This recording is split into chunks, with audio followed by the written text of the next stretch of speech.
నియోజకవర్గ శాసనసభ్యులు పెద్దలు సుదర్శన్ రెడ్డి గారి ఆదేశాల మేరకు నేడు సీఎం రిలీఫ్ ఫండ్ చెక్కుల పంపిణీ కార్యక్రమంలో భాగంగా జానకంపేట గ్రామానికి విచ్చేయడం జరిగింది. అలాగే జానకంపేట మరియు సారంగపూర్ గ్రామాలకు సంబంధించినటువంటి ఒక 20 చెక్కుల వరకు కూడా ఇక్కడ పంపిణీ చేయడం జరిగింది.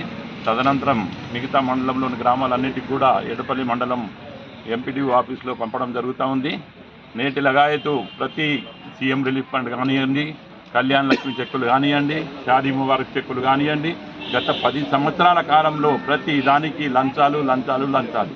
ఇది ఇయ్యకపోకుండా దళిత బంధు పథకంలో కూడా 10 లక్షల రూపాయలు ఇస్తే 4 లక్షలు 5 లక్షలు లంచాలు తీసుకున్నటువంటి పరిస్థితి ఈ అన్ని గ్రామాల్లో అందరికీ తెలిసిన విషయమే. నేటి లగాయతు సీఎం రిలీఫ్ ఫండ్ కానివ్వండి, షాదీ ముబారక్ కానివ్వండి, కళ్యాణ్ లక్ష్మి కానివ్వండి, ఏ దాంట్లో కూడా ఒక్క రూపాయి కూడా మా యొక్క కార్యకర్తలు కానీ మా యొక్క నాయకులు కానీ ఆశించే వ్యక్తులు మా దగ్గర లేరు. అట్లాంటి స్పష్టమైనటువంటి కార్యక్రమంతో ముందుకు పోతున్నాము. ఆ నాయకత్వం కూడా నాయకులు కానీ మా కార్యకర్తలు కానీ అట్లాంటి అలవాటు లేనటువంటి వ్యక్తులు. దయచేసి ఇక నుంచి మేము నిస్వార్థంగా పరిపాలన చేస్తామని మీకు పత్రికాముఖంగా తెలియజేస్తాము.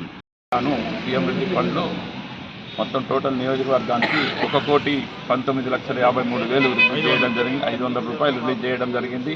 అలాగే ఎడపల్లి మండలం వరకు వచ్చేసరికి 65 మంది లబ్ధిదారులకు గాను 15,60,60,000 రూపాయల వరకు ఇవాళ పంపకం చేయడం జరుగుతూ ఉంది.